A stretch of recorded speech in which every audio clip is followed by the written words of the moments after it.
भाजपा बनाम जनता का चुनाव है। जनता इस बार भारतीय जनता पार्टी को धूल चटाने की तैयारी के लिए बैठी है 1 तारीख के लिए। इस बार की बार 400 पार पटना साहिब की जनता इनको पहुंचा देगी गंगा के कछार।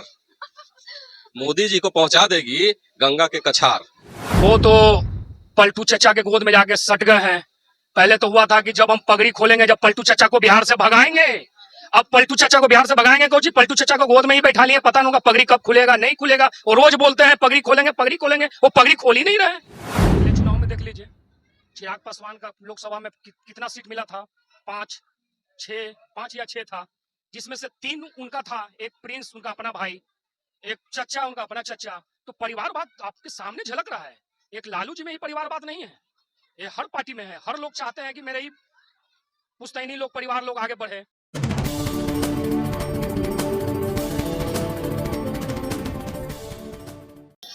नमस्कार, मैं सोनम सिंह और अभी आप देख रहे हैं पटना दर्शन न्यूज। चुनावी माहौल है तो लोगों से पहले हमारे साथ शशि रंजन जी जुड़े हैं, उनसे जानते हैं कि आखिर एजेंडा क्या है चुनाव में।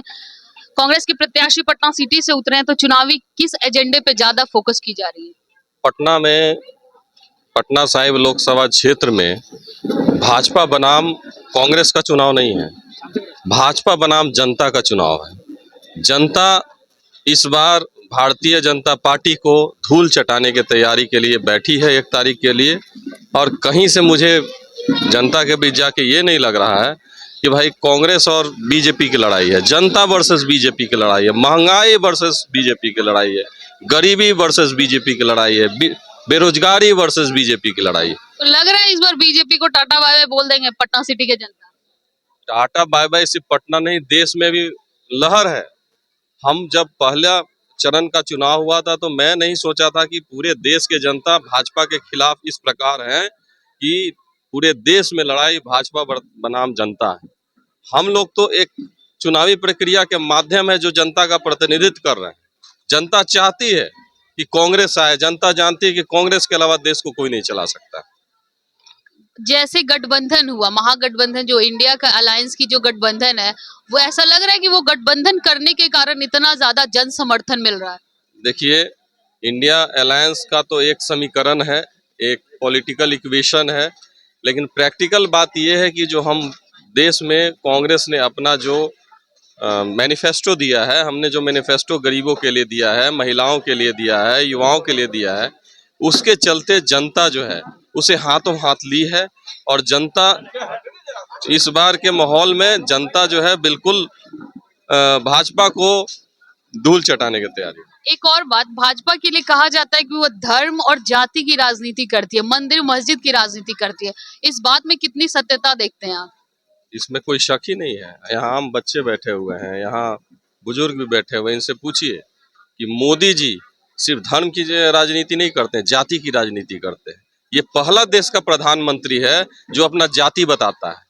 ये पहला देश का गृह मंत्री है जो ईबीसी ओबीसी की बात करता है। तो वो आप सिर्फ धर्म की बात करें, हिंदू मुस्लिम, भारत पाकिस्तान, अफगानिस्तान, भारत की बात नहीं हो रही, अब जाति की बात हो रही है। प्रधानमंत्री तेली जाति से आते हैं, इसका बखान हो रहा है। तो जनता बिलो द बेल्ट पॉलिटिक्स करती है। बीजेपी की ऐसी बात है कि बिलो द बॉल। तो और भी कहा जाता है बीजेपी का कि जैसे मोदी जी जो हैं, बेसिकली वो जहां कहीं भी जाते हैं एक कैमरामैन, और मतलब इतना ज्यादा अपने आप को डिजिटली शो करते हैं। पहले भी कई प्रधानमंत्री रह चुके हैं, जैसे कहा जाए मनमोहन सिंह थे, उससे भी पहले बहुत लोग थे प्रधानमंत्री, लेकिन इतना ज्यादा डिजिटलाइज शो नहीं करते थे। हर जन घर, हर जगह, हर चीज को अपने लोगों तक पहुंचाना फोन के थ्रू, डिजिटली। तो ये लगता है कि बस फ्लॉन्टिंग प्राइम मिनिस्टर है, बस दिखावे वाले। आपको प्रधानमंत्री को जब मैं देखता हूँ, मोदी जी को, मैं जब इतिहास के पन्नों को पलटता हूँ तो एक महान देश में तानाशाह था हिटलर, तो हिटलर और पीएम मोदी में मुझे कोई फर्क नहीं बुझाता है। तानाशाही दिखती है बिल्कुल। उनके हिटलर के भाषण में सिर्फ झूठे वादे थे। ग्लोबलस जो हिटलर का किस तरह पेपर में प्रचार करता था, किस तरह जर्मनी को बर्बाद किया, लेकिन ये भारत की जनता है, यहाँ से जनतंत्र का उदय हुआ है और भारत की जनता जानती है किसको किस प्रकार जवाब देना है। मिल जाएगा इस बार जवाब? बिल्कुल जवाब देगा। पटना में देखिए, 10 साल में पहली बार प्रधानमंत्री को रोड शो करना पड़ा है, दोबारा दौरा कर रहे हैं, लेकिन प्रधानमंत्री ये भूल रहे हैं ये बिहार की धरती से जनतंत्र का पूरे विश्व में उदय हुआ है। ये बिहार की धरती जहां पाटलिपुत्र में सम्राट अशोक ने अखंड भारत पर राज किया है, तो यहाँ पर माकूल जवाब प्रधानमंत्री को मिलेगा। जवाब मिलेगा। आपका क्या कहना होगा पप्पू जी इस बात पे कि प्रधानमंत्री जी जब से चुनाव अनाउंस हुआ है लगभग 5 से 6 दौरे सिर्फ बिहार के कर चुके हैं, बिहार से वो काफी हिल गए हैं, डरे हुए हैं। पूरे के पूरे डरे हुए हैं। उधर पाटलिपुत्रा लोकसभा में पूरी तरह से डर गए हैं। उनका जो भी माफिया, जो भी वर्कर लोग जो है, जो उनके तक कान तक मैसेज पहुंचाने का काम करती है, उनको कान तक ऑलरेडी पहुंचा दिया गया है कि आप पटना दोनों सीट से, पटना साहिब और पटना पाटलिपुत्रा दोनों सीट से पूरी तरह से वो हार गए हैं, हारने के कगार पे जा चुके हैं वो। इसी डर के वजह से आज देखिए अभी तक उनका तीसरा चरण चुनाव होने वाला है, कभी भी वो रोड शो नहीं किए थे। ये पटना में पहली बार ऐसा हुआ है जो उनको रोड शो करना पड़ गया। 6 बजे का उनका टाइमिंग था, प्रधानमंत्री का एक टाइमिंग समझिए कि वो बर्मा का लकीर का टाइमिंग होता है, लेकिन वो उनको अपने भीड़ जुटाने के कौज के वजह से 1.5 घंटा लेट सभा शुरू किए। वो आप लोगों को पता है कि उनका सभा में कोई भीड़ नहीं था, जिसके वजह से 1.5 घंटा उनका सभा लेट चला है। और सभा 1.5 घंटा लेट भी चला है तो उनको यूपी, दिल्ली, गुजरात, महाराष्ट्र से पब्लिक को उतारना पड़ा है। कोई बिहार की जनता नहीं थी उसमें, मतलब खरीदी हुई जनता, टोटल खरीदी हुई जनता थी। ट्रेन भर के लाया गया था, ट्रक भर के लाया गया था। उसमें आप मीडिया वाले हैं, चैनल वाले हैं, आप गौर से चेहरा देखिएगा, कोई आपका लोकल पब्लिक आपको नहीं मिलेंगे। लुंगी में, गमछी में, धोती में टोटल मिलेंगे। जो भी खड़े थे सब सूट बूट टाइम में, जो कि सब बाहर से आए थे, उनको बुलाया गया था भीड़ लगाने के लिए। भारत में लगभग 28 राज्य हैं और 545 एमपी जाते हैं। जब इतने एमपी हैं फिर भी बिहार में इतना इंटरेस्ट क्यों ले रहे हैं? बिहार से ज्यादा ही घबराहट है क्या? सबसे बड़ा मेन पॉइंट है पटना, पूरे बिहार का मेन पॉइंट है पटना। पटना से ही सारा मैसेज फ्लश होता है, उनको पूरे कान तक मैसेज जा चुका है। अगर वो पटना हार गए और हार रहे हैं तो पूरे बिहार नहीं, पूरे भारत से उनका हार रखा हुआ है। ये जब 2 चरण का, पहला और दूसरा चरण का जब चुनाव हुआ तो उन लोग का एक कहना था 400 के पार। दूसरे चरण के बाद ये लाइन कहाँ गायब हो गया, छू मंतर हो गया। ये लाइन बड़ा अच्छा आपने कहा। इस बाप की बार 400 पार पटना साहिब की जनता इनको पहुंचा देगी गंगा के कछार।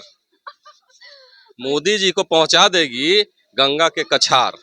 क्योंकि 2 चरण का जब चुनाव हुआ तो बहुत 400 के पार का ये लग रहा था।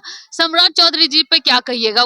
मतलब कितने अव्वल दर्जे के आप उन्हें उप मुख्यमंत्री मानते हैं? क्या उनको मानेंगे, वो तो पलटू चचा के गोद में जाके सट गए हैं। पहले तो हुआ था कि जब हम पगड़ी खोलेंगे, जब पलटू चचा को बिहार से भगाएंगे। अब पलटू चचा को बिहार से भगाएंगे कोची, पलटू चचा को गोद में ही बैठा लिए, पता नहीं होगा पगड़ी कब खुलेगा, नहीं खुलेगा। वो रोज बोलते हैं पगड़ी खोलेंगे, पगड़ी खोलेंगे, वो पगड़ी खोल ही नहीं रहे। तो जुमले वाले उप मुख्यमंत्री हो गए। बिल्कुल, इसमें कुछ कहना ही नहीं है, बिल्कुल जुमले वाले उप मुख्यमंत्री हैं। जब नीतीश कुमार जी उनकी पार्टी में शामिल हुए, जब उन लोग का अलायंस हुआ, तो फिर ये 2 उप मुख्यमंत्री बनाने का क्या लॉजिक था? 2 डिप्टी सीएम बनाने का लॉजिक मुख्यमंत्री का ये है कि मुख्यमंत्री जी को 22 तारीख के राम मंदिर के बाद किस तरह नरेंद्र मोदी ने किडनैप, ये बिहार का जो सरकार बना इसको अपहरण करके बनाया गया रातों रात। मुख्यमंत्री को अपहरण कर लिया गया गवर्नर हाउस में और सरकार बनाया गया। उसके बाद लगे हाथ चुनाव हो गया, 2 डिप्टी सीएम हो गए। किस तरह इसी 2 डिप्टी सीएम को इसी मुख्यमंत्री ने किस तरह बिहार में बर्खास्त किया था, किस तरह अंगिया दे के विजैया गायब कर दिया था, किस तरह दही चूरा भोज दे के बुलाया नहीं था। तो अगर वो खुद उनके भोज इतने बेइज्जती के बाद भी बीजेपी अगर सत्ता में रहने के लिए तैयार है तो आप समझ लीजिए वो सत्ता से कितना प्रेम है उन्हें। एक चीज और उनका कहना रहता है, बार बार निशाना साधते हैं, तंज कसते हैं आरजेडी पे कि परिवारवाद परिवारवाद। चिराग पासवान को क्या ये परिवारवाद में कंसीडर नहीं करते? आप अगले चुनाव में देख लीजिए, चिराग पासवान का लोकसभा में कितना सीट मिला था, 5 या 6 था, जिसमें से 3 उनका था, एक प्रिंस उनका अपना भाई, एक चचा उनका अपना चचा। तो परिवारवाद आपके सामने झलक रहा है। एक लालू जी में ही परिवारवाद नहीं है, ये हर पार्टी में है। हर लोग चाहते हैं कि मेरे ही पुश्तैनी लोग, परिवार लोग आगे बढ़े। अभी भी है, अभी आप एक चिराग पासवान को देख लीजिए, अपने एक बहनोई को दिए हुए हैं सीट, क्या वो परिवारवाद नहीं है? वो भी परिवारवाद है। तो ऐसा कुछ नहीं है। तो ये लालू जी पे सिर्फ झूठ मूठ का तंज कसा जाता है, परिवारवाद परिवारवाद परिवारवाद, ये बिल्कुल गलत बात। तो आपने सुना किस प्रकार से लालू यादव पे जो तंज कसते हैं परिवारवाद, चिराग पासवान में उसी परिवारवाद की देन है, उनके भी पिताजी की देन है ये राजनीति। ऐसा लोग का मानना क्या, ये सार्वजनिक बातें हर कोई इस बात को जानता है। आप चुनावी माहौल में किनकी सरकार चाहते हैं, हमारे साथ कमेंट बॉक्स में साझा करें। फिलहाल के लिए इतना ही, मिलते हैं अगली खबर में। धन्यवाद।